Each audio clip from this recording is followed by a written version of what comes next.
guys, it's only Alan here from the Airsoft Virgins again. Today what we're going to do is we're going to have a little talk about one of my favourite guns, which you all know about, which is my Ares Ameoba AM-008. And what we're going to do is we're going to see if we can increase the FPS and do it in a very cheap way. So what we're going to actually do is change the spring inside. So it's an easy way of getting access to it, which I'll show you that in a little bit. But first, let's talk about what we're going to do. So we've got the standard, I've already took this out. So that is the standard spring that comes with it. So what we're going to do is take it out, as we already have them, and then we're going to replace it with these three. So I've got three different springs there. So I've got an M90, M100 and M110, all from Rocket. And these different ones will give it different FPSs. Now a lot of the places that we go to have a maximum FPS of 350. A lot of them like you to be a bit less, more like 320, but they'll go up to 350. So what I want to do is see, because every time I'm chronoing this, I'm under 300. So I'm thinking, can I get a bit more distance? Can I get a bit more accuracy by changing the spring? That's the whole thought process behind it. So what I thought I'd do is I'd try these three out, have a little look. It's an expensive thing. Still got the price on one of these. So this one was bought from local, which was Bomber Airsoft. Big shout to Adam and Bomber Airsoft. And it was £8.95. So they're not an expensive way of doing it, but I'm not a professional, so I always recommend if you're a bit uncomfortable changing the spring yourself, always go and ask a professional to do it. Don't do it yourself if you're unsure, and don't blame me if you do try it and you do break it. All I'm going to do is I'm going to use mine, so if I break it, it's my own fault, but please, if you're unsure, get a professional to do it for you. So what we'll do first is we'll take the stock off. So with this, it's pretty simple. There's two ways you can do it. I could either just open up the battery tube at the back there and get right down into the tube and do it that way, or what I can do is actually take the whole stock off. So normally you push this bit down, slide your stock backwards and forwards, okay? But what I'm going to do is pull this bit here, so get a bit closer so you can see, pull that bit down, and that entire stock comes off, easily replaceable. So then we've got this, which is obviously Tamiya battery connector, and then what you need to do is get down here, because as you'll see, there's a little screw right at the very bottom there. So you're going to need either a Phillips head screwdriver, flathead screwdriver will do the work. Get that down, unscrew it, and take this stock tube off. Okay, so once then that you've got the stock tube off, that's what you'll be left with. So be very, very careful when you're taking the tube off itself, because inside are these two bits. So you've got your screw, and then that protection cap, I'm guessing it's called. I have no idea what its official name is. Please let me know in the comments down below and help me out. And that obviously then sits in there. So whatever you do, don't lose these bits, or else you're not putting your stock back on. And then that is what you're left with. And then you can get yourself a big thick Allen key. Don't know what size this is, but I'll put it up here above. And what you do then is you start unscrewing this. Now, obviously, as you know, I've already took the spring out. What will happen is that will come flying out, so be very, very gentle, and do it very, very slowly, and be careful of it popping out. So what will happen, as soon as that thread gets loose, it will just suddenly come flying out like that. And on this, there is a little washer, and make sure you don't lose that as well. See what I'm saying? If you're not sure, get a professional to do it. So, that's that bit done. So what I'm going to do is I'm just going to pick any spring. Now you notice there's a bit of a difference between the standard spring, which is the top one, and the bottom spring, which is the Rocket one. And it's down to the loop. So you've got a tight pack loop, loose pack, tight pack, loose pack. Where on that, it's just loose all the way through. That's to show you what way to put it in. That doesn't matter, put it in either way that you want. With that, there is a set way that you do it. So the tighter pack springs at the back are at the very back. And then all you do, slide in, now be very, very careful. Don't force it. And as you can see how it's trying to push out, and you've just got to make sure that you press it down enough and then let it catch a little bit. Your Allen key. A little bit of a help. Now, sometimes these can be a bit of a pain, because I've done it on another gun as well, and that was exactly the same. It's because you've got all the pressure wanting to push back up. There you go. So once then you've got it back in, just tighten it up, and there you go. So that now, it's got the spring in ready to go. So allows us to put some BBs in, put battery on, fire it, let's fire some BBs out. So that's all ready to go. And then to reattach everything, slide your battery connector back through the stock tube. By the way, if I'm getting any names wrong or I'm saying the wrong thing, please let me know in the comments so I can change it in the next video. Then, you can slide that down there. Biggest problem is if you slide that, they're going to come disconnected and it's not going to work. What I've found is if you actually do it sideways, press it in a little bit with your finger, okay, then push it all the way with the screwdriver, and once that's in, you can then get access to it with the screwdriver. This is the fiddly bit, because what I'm going to really need to do is see what I'm doing, but obviously that'll be off camera. Then what you do, press down on the screwdriver, there you go, so that's all now in place.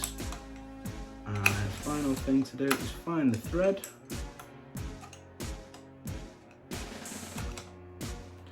and screw it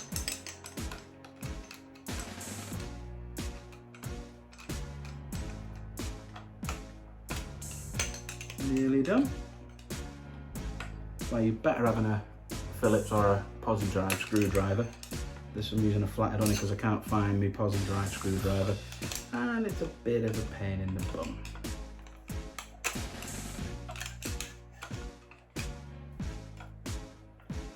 There you go.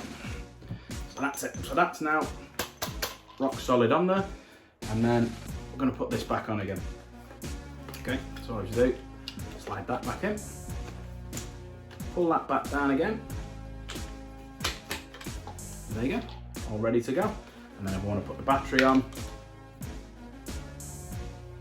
there you go. I do like the way that they do this, because as you can see, it's nunchuck style battery. So sometimes the battery housing, the battery connector, it's a bit too much for the tube. But what they've done here, Ares, which I absolutely love, which I probably showed you before, it's got a couple of different apertures. So battery number 1 slides in there, battery number 2, that one, and then that just leaves the cable going straight down the middle and going in that way. Obviously it's easier if I can see what I'm doing. With a little bit of jiggery pokery, make sure your cables aren't getting crushed, make sure your cables aren't getting mixed up. All of a sudden, everything's in.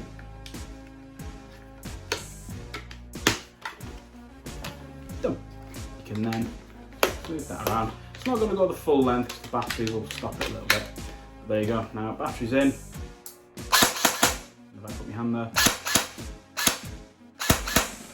put her there, you'll be able to see that the spring is working. You see the hair moving on my arm.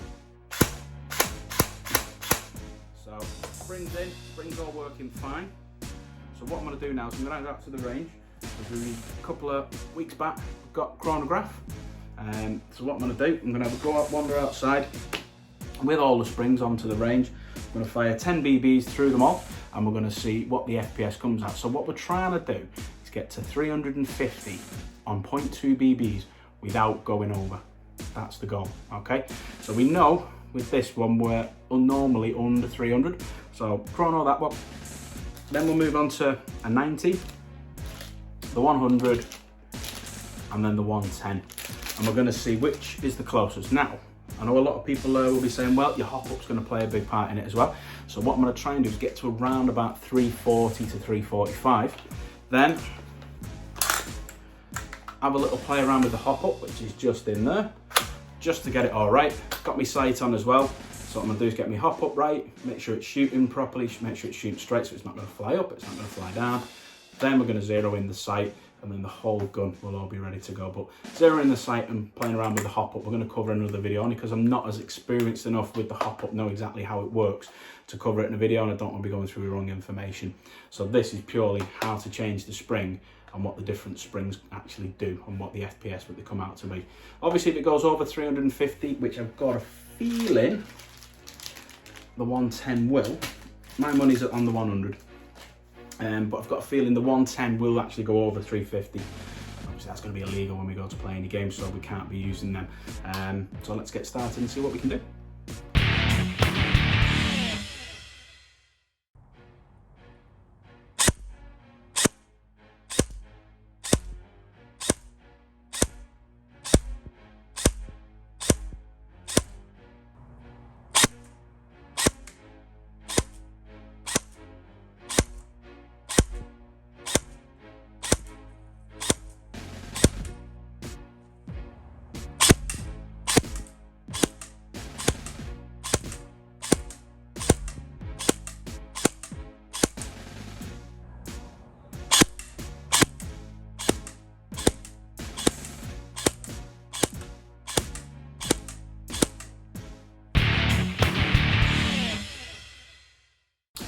Okay, there we go, bit of surprising results. So when we've been having a look at the standard spring, which was this one, we saw that pretty much it was coming out where we thought, under 300, so it was more around the 251. So we've got all the data here on the tablet so we can have a little look. So standard spring, there was no anomalies, so all 10 shots were counted, 294.79, so pretty much 50 odd, 55 under the actual limit.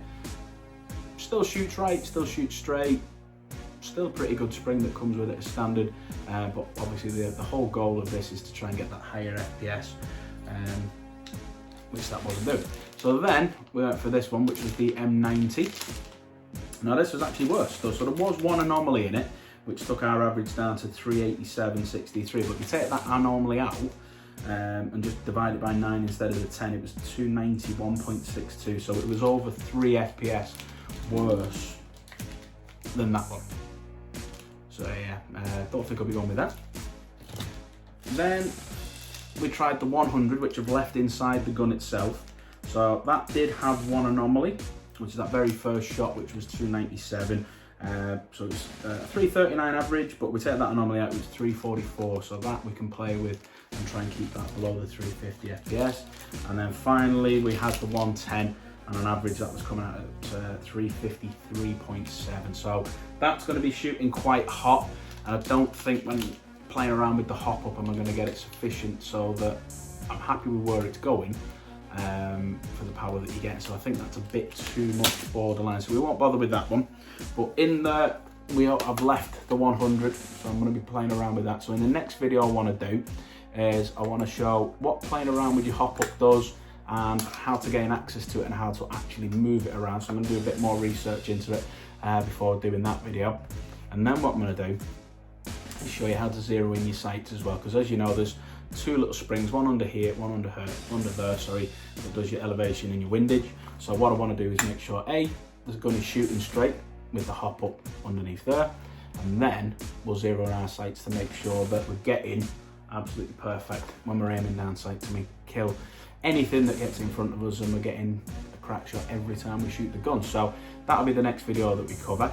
But pretty much I think we've come to a very good conclusion, which is the standard spring that comes with the gun is very, very good, but you can very cheaply increase your FPS without going over the legal limit of 350, which most places have, for, what was it, 9 quid, something like that. So what was that, about $10, something like that. So very, very, very simple. Change the spring, can't argue with that. So thanks for watching. Don't forget to hit that like button, subscribe if you haven't already, drop your springs, and you take care.